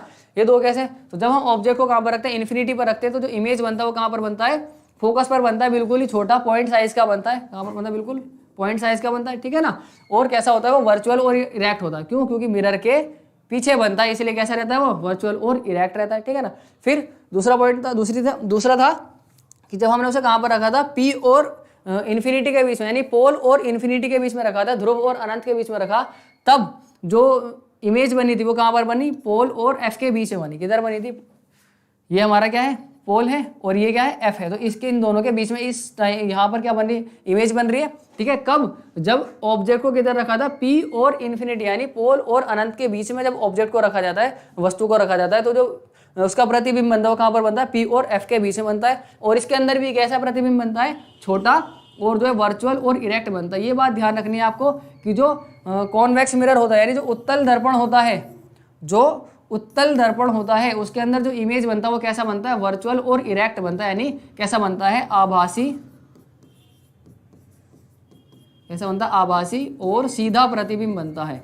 किसमें, उत्तल दर्पण के अंदर। किसके अंदर बनता है, उत्तल दर्पण के अंदर कैसा प्रतिबिंब बनता है, आभासी और सीधा प्रतिबिंब जो है बनता है, ठीक है। चलिए फिर उसके बाद अगला आता है, अगला आता है इन मिरर का यूज कहाँ पर किया जाता है। तीन तरीके के मिरर हमने पढ़े, पहला प्लेन मिरर पढ़ा था, समतल दर्पण, दूसरा पढ़ा था कॉनकेव मिरर यानी अवतल दर्पण, तीसरा हमने पढ़ा था कॉन्वेक्स मिरर यानी के उत्तल दर्पण। अब ये जो है, ठीक, अब ये मिरर कहाँ पर इस्तेमाल किए जाते हैं, तो सबसे पहला है प्लेन मिरर कहाँ पर इस्तेमाल किया जाता है, ठीक है ना, यानी समतल दर्पण का कहाँ उपयोग होता है। तो सबसे पहला तो इन लुकिंग ग्लास, यानी कि चेहरा देखने में इनका इस्तेमाल करते हैं, समतल दर्पण का, प्लेन मिरर का, ठीक है ना। दूसरा है कि जो कैलिडोस्कोप होते हैं और जो टेलीस्कोप है और जो पेरिस्कोप है, इन सबको बनाने में किसका इस्तेमाल करते हैं हम, जो प्लेन मिरर है यानी समतल दर्पण है उनका बनाने, उसका इस्तेमाल जो इनको बनाने में किया जाता है। यानी कैलिडोस्कोप, टेलीस्कोप और जो पेरिस्कोप रहते हैं, इनको बनाने में किसका इस्तेमाल करते हैं, समतल दर्पण का इस्तेमाल करते हैं। दूसरा जो समतल दर्पण है उसको हम अपना चेहरा देखने के लिए शीशे के तौर पर भी इस्तेमाल करते हैं, ठीक है। चलिए भाई, आ रहा समझ में, ठीक। चलिए अगला आता है कि कॉनकेव मिरर का कहाँ इस्तेमाल किया जाता है, मतलब कि जो अवतल दर्पण है उसका उपयोग कहाँ पर होता है, ठीक है। तो अवतल दर्पण का उपयोग करा जाता है सर्च लाइट के अंदर, जो गाड़ी की हेडलाइट होती है वहां पर इस्तेमाल किया जाता है, ठीक है ना। और जो प्रोजेक्ट्स वगैरह होते हैं, प्रोजेक्टर वगैरह होते हैं, उनके अंदर भी इसका इस्तेमाल किया जाता है। क्यों, क्योंकि ये क्या करता है, लाइट को सिकुड़ देते हैं। चलिए भाई, आगे जो सर्च लाइट होती है वहां पर, और जो मोटर कार यानी गाड़ियों की जो हेडलाइट होती है, जो बाइक्स वगैरह की, कार्स वगैरह की जो हेडलाइट होती है वहां पर, और प्रोजेक्ट वगैरह में किसका इस्तेमाल करा जाता है, कॉनकेव मिरर का, यानी कि अवतल दर्पण का जो इस्तेमाल किया जाता है, ठीक है। फिर उसका अगला आता है for converging solar radiation in solar cooker.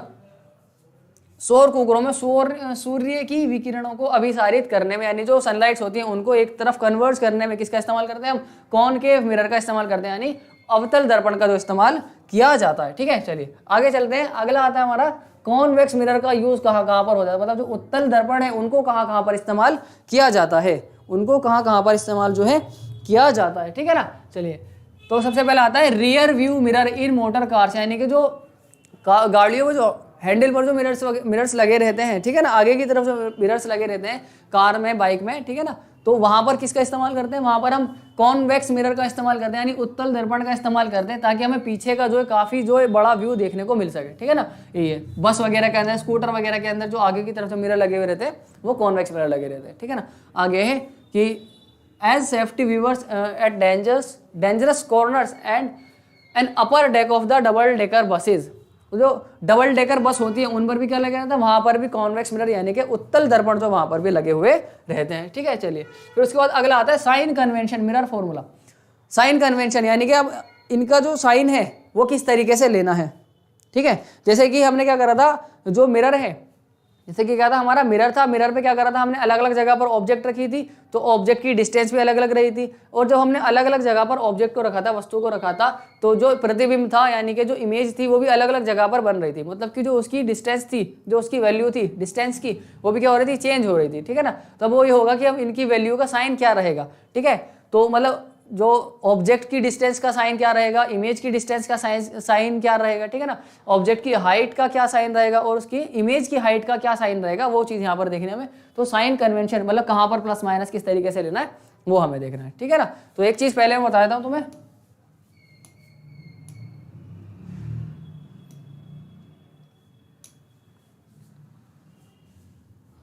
3 हो जाएगा क्या? नहीं इधर क्या होगा। चलो देखो क्या होता है, एक चीज होती है u, एक है u, एक है v और एक है f। u तो तुम्हें पता है, u क्या होती है? Object distance. क्या होती है ये होती है ऑब्जेक्ट डिस्टेंस, यानी कि क्या होती है ये? बिंब दूरी। u क्या है? u है बिंब दूरी, और जो v है ये क्या है? ये है इमेज डिस्टेंस। ये है इमेज डिस्टेंस यानी कि प्रतिबिंब दूरी, ठीक है। और ये होता है हमारा फोकल लेंथ। ये क्या होती है? फोकल लेंथ, यानी फोकस दूरी। और एक आता है हमारे पास में HI, एक होता है HO, यानी कि उसको हम कहते हैं हाइट ऑफ ऑब्जेक्ट। और एक होता है हमारे पास में HI, यानी कि हाइट ऑफ इमेज। इसको कहा जाता है बिंब की ऊंचाई, इसको कहते हैं हम बिंब की ऊंचाई, और इसको कहा जाता है प्रतिबिंब की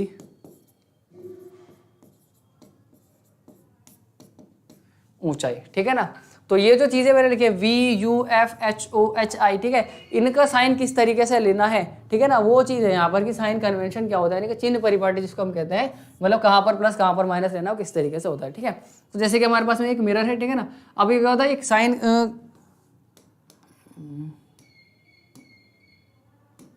इसको इस तरीके से समझ लीजिए जैसे कि एक ग्राफ है, ठीक है ना, ये इसका बीच का पॉइंट है जिसको हम O बोलते हैं, ठीक है ना। तो इस तरफ की दूरी कैसी रहती है? सारी प्लस की रहती है, और ये वाली दूरी माइनस की रहती है। वैसे ऊपर की दूरी कैसे रहती है? प्लस की, और नीचे की दूरी कैसी रहती है? माइनस की रहती है, ठीक है ना। सेम मिरर के अंदर रहता है कि ये जो बीच वाला पॉइंट है जिसको हम पोल कहते हैं, इसको O मान लें अगर, तो पॉइंट से P से इस तरफ की दूरी कैसी रहेंगी? इस तरफ की दूरी रहेंगी प्लस की, और P से इस तरफ की दूरी कैसी रहेंगी? माइनस की रहेंगी। वैसे P से ऊपर की तरफ की दूरी रहेंगी प्लस की, और नीचे की तरफ की दूरी रहती है कैसी? माइनस की, ठीक है ना। तो बस ये कि जो भी चीज़ें इस तरफ होंगी वो कैसी होंगी? प्लस की होंगी, और जो भी चीज़ें ऊपर की तरफ होंगी वो भी कैसी होंगी? प्लस की। वैसे जो भी चीज़ें इस डायरेक्शन में आएंगी वो माइनस में रहेंगी, और जो भी चीज़ें नीचे की डायरेक्शन में आएंगी वो भी कैसे रहेंगी? माइनस में आएंगी, ठीक है ना। अब हमने देखा था कि जहाँ भी हमने ऑब्जेक्ट को रखा है, जब भी हमने ऑब्जेक्ट को रखा वो किस तरफ रखा था? P से इस डायरेक्शन में रखा था, मतलब कि किधर रखा था? नेगेटिव की तरफ जो है रखा था, ठीक है। तो जो ऑब्जेक्ट डिस्टेंस थी इधर, ये क्या, इसको क्या कहते हैं? ऑब्जेक्ट डिस्टेंस कहते हैं। तो ऑब्जेक्ट डिस्टेंस को हम किससे दिखाते हैं? U से दिखाते हैं। ऑब्जेक्ट डिस्टेंस को किससे दिखाते हैं? हम U से दिखाते हैं। तो जो ऑब्जेक्ट डिस्टेंस रहता है वो चाहे कोई सा भी मिरर हो, कॉनकेव हो या फिर कॉन्वेक्स मिरर हो, उसमें कैसी रहती है? वो पॉजिटिव नेगेटिव की रहती है। इसकी वैल्यू कैसी रहती है? नेगेटिव की जो है वैल्यू रहती है, ठीक है ना। वैसे अब जो इमेज है वो कभी तो इस तरफ बन रहा था मिरर के सामने, और कभी बन रहा था मिरर के पीछे। अगर मिरर के सामने बनेगा तो कैसा होगा? माइनस का होगा, और अगर मिरर के पीछे बनेगा तो कैसा होगा? वो प्लस का जो है वो होगा, ठीक है ना। तो अब जब वो मिरर के सामने बन रहा था तो वो कैसा था? रियल था, ठीक है ना। तो अगर ऑब्जेक्ट कैसे, इमेज कैसी बनती है? रियल, मतलब आर का मतलब रियल, तो वो कैसे रहेगी? नेगेटिव रहेगी। उसकी वैल्यू कैसे रहेगी? नेगेटिव रहेगी। अगर इमेज वर्चुअल बन रही है, मतलब कि कैसे मिरर के पीछे बन रही है, तो वो कैसे रहेगा? पॉजिटिव की वैल्यू रहेगी। किसके अंदर?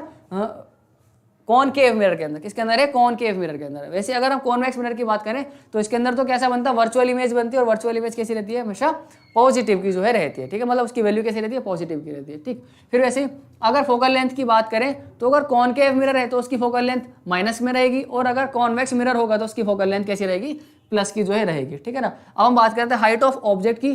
तो क्या होता है? इसको हम ऊपर नीचे से देखते हैं। अगर हम, जैसे कि मैंने बताया था, ऊपर की तरफ सारा कैसा होगा? प्लस का होगा, और नीचे की तरफ माइनस का होगा। तो हम ऑब्जेक्ट को क्या रखते हैं? हमेशा इसी तरीके से रखते हैं, ऊपर की तरफ। तो जो हाइट ऑफ ऑब्जेक्ट होगा, मतलब कि प्रतिबिंब बिंब की जो ऊंचाई रहेगी वो कैसे रहेगी? हमेशा पॉजिटिव रहेगी, यानी प्लस की रहेगी, चाहे कोई सा भी मिरर हो, कॉनकेव हो या कॉन्वेक्स हो, उत्तल हो या अवतल हो, ठीक है ना। वैसे हम बात करें अगर इमेज की, तो इमेज कभी तो ऊपर बन रही थी लेकिन कभी नीचे बन रही थी। तो अगर ऊपर बनेगी तो कैसी होगी? वो पॉजिटिव और अगर ऊपर बनती है तो वो कैसी रहती है, सीधी, यानी कि कैसी रहती है, वो इरेक्ट रहती है इमेज, ठीक है ना।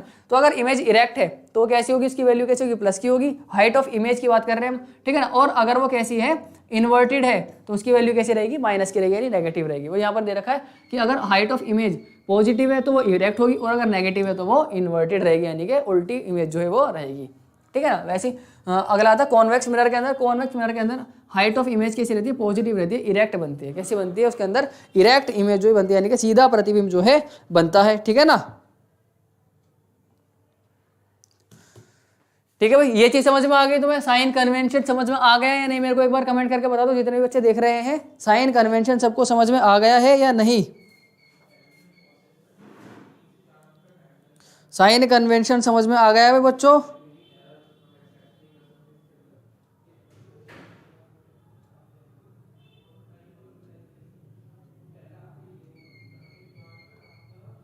मेरे को एक बार कमेंट करके बता दो भाई जितने बच्चे देख रहे हैं कि साइन कन्वेंशन समझ में आ गया है, ठीक है। सेम चीज हिंदी में भी है, ठीक है ना। दर्पण लिख रखा है इस तरफ हमने, ये अवतल दर्पण है और ये उत्तल दर्पण है, ठीक है ना।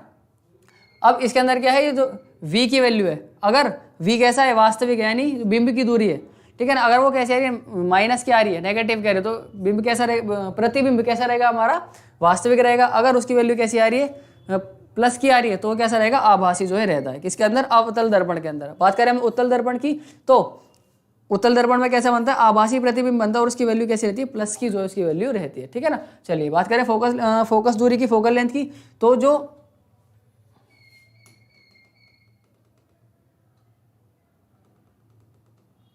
ठीक है ना। तो चलो हम देख लेते हैं इधर, ये मिट गया।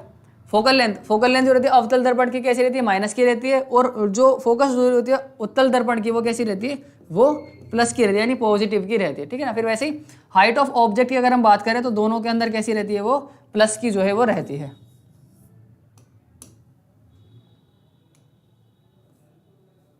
कैसी रहती है इसके अंदर, पॉजिटिव, यानी कि प्लस की जो है वो रहती है, ठीक। चलिए फिर वैसे ही यहाँ पर भी ये रहेगा प्लस का, हाँ ठीक। तो हाइट ऑफ इमेज अवतल दर्पण में कैसा, अगर प्लस की आ रही है तो कैसे, सीधा प्रतिबिंब है, अगर माइनस का आ रहा तो उल्टा प्रतिबिंब है। वैसे ही उत्तल दर्पण के अंदर कैसा रहता है, उल्टा प्रतिबिंब बनता है, इन्वर्टेड इमेज बनती है, तो कैसा रहता है, प्लस की उसकी वैल्यू जो है रहती है, ठीक है ना। ये प्लस की वैल्यू तो माइनस का रहेगा इसका, ठीक है। लेकिन उसके अंदर तो सीधा प्रतिबिंब बनता है, तो यहाँ पर इसको उल्टे की जगह क्या कर देना है, हमें सीधा लिख देना है। इसमें थोड़ी सी गड़बड़ी होगी इधर। जो उत्तल दर्पण होता है, यानी कि जो कॉन्वेक्स मिरर होता है, उसके अंदर क्या होता है, उसके अंदर प्रतिबिंब कैसा बनता है, उल्टा बनता है। कैसा प्रतिबिंब बनता है उसके अंदर, उल्टा प्रतिबिंब जो है बनता है, ठीक। और उल्टा प्रतिबिंब बनेगा तो उसके लिए साइन क्या रहेगा, माइनस का साइन जो है उसके लिए रहता है, ठीक। फिर उसके बाद अगला आता है हमारा यू जो क्या कहते हैं हम, यू को हम कहते हैं प्रतिबिंब की दूरी, बिंब की दूरी क्या कहते हैं, बिंब की दूरी मतलब कि ऑब्जेक्ट डिस्टेंस, और वो दोनों ही दर्पणों के अंदर कैसा रहता है, प्लस का रहता है। यानी जो उत्तल और अवतल दोनों दर्पणों के अंदर कैसा रहता है, वो प्लस का जो है रहता है, ठीक है। चलिए भाई, तो ये था साइन कन्वेंशन। फिर उसके बाद अगला आता है मिरर फॉर्मूला। अगला आता है हमारे पास में मिरर फॉर्मूला जिसको हम हिंदी में कहते हैं दर्पण सूत्र। वो क्या होता है, वो होता है मिरर फॉर्मूला होता है 1/f बराबर 1/v प्लस 1/u, 1/f बराबर 1/v प्लस 1/u। अगला आता है मैग्निफिकेशन। मैग्निफिकेशन क्या होता है, ये रेशो होता है इमेज की हाइट का अपॉन में ऑब्जेक्ट की हाइट का, ठीक है ना। इसमें रेशो है size of image to the size of object. Ratio रहता है मतलब कि होगा हाइट ऑफ इमेज अपॉन में हाइट ऑफ ऑब्जेक्ट,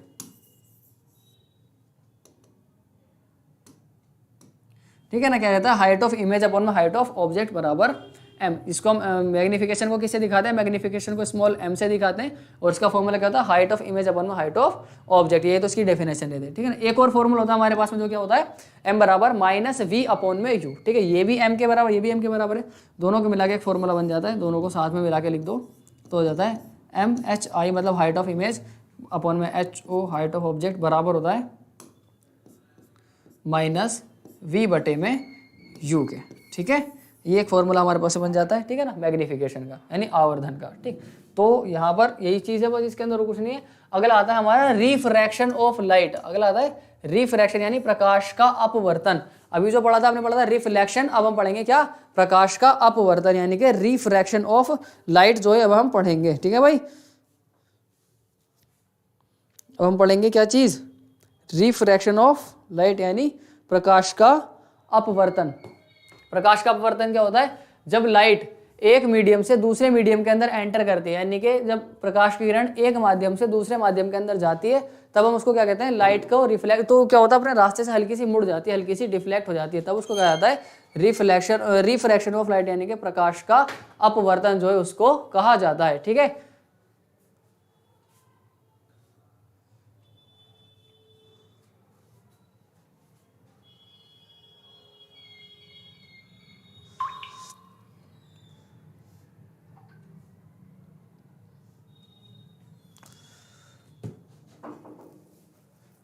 कोई टेक्निकल इशू हो गया भाई।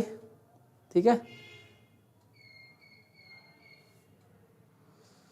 तो ये चैप्टर यहीं पर अभी रोकना पड़ेगा, इसके मतलब रिफ्रैक्शन वाला जो पार्ट रहेगा वो जो है अगली क्लास में कर देंगे कल इसी टाइम पर 8:15 बजे, 8:15 पर क्या होगा, कल इसी टाइम पर 8:15 पर हम रिफ्रैक्शन से स्टार्ट करेंगे, यानी प्रकाश के अपवर्तन से जो शुरू करेंगे। ठीक है ना, तो आज की वीडियो में सिर्फ इतना ही रखते हैं। तो अगर वीडियो आपको पसंद आया तो भाई वीडियो को लाइक कर दो, एक भी लाइक नहीं दिख रहा है मेरे को वीडियो पे। ठीक है, तो वीडियो को लाइक कर देना, और अगर चैनल पर नए हो तो इसको सब्सक्राइब कर लेना और दोस्तों के साथ में शेयर भी कर देना इसको। ठीक है भाई, चलिए फिर इसको यहीं पर एंड कर देते हैं हम, जो है अब इसके आगे का कल पढ़ेंगे इसी टाइम पर 8:15 पर, रिफ्रैक्शन से शुरू करेंगे और कल इस चैप्टर को खत्म कर देंगे, ज़्यादा कुछ बचा नहीं इस चैप्टर के अंदर। ठीक है भाई, चलिए।